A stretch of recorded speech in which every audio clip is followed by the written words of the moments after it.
How to delete Gemini Conversations. This tutorial shows you how to remove individual or all conversations from Gemini on your Android device.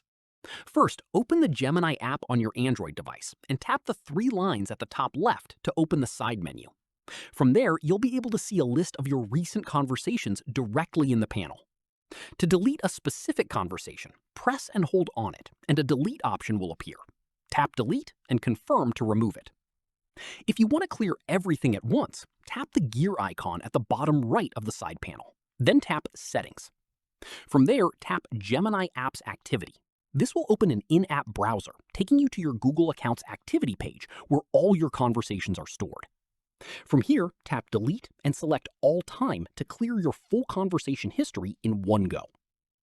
Keep in mind, deleting your conversations through the activity page removes them from your Google account entirely. So if you use Gemini across multiple devices, those conversations will be gone everywhere, not just on the device you're currently using. And that's it. If this guide helped you delete your Gemini conversations, give it a like, subscribe for more Android tutorials, and tap the bell icon so you never miss an upload. See you in the next one.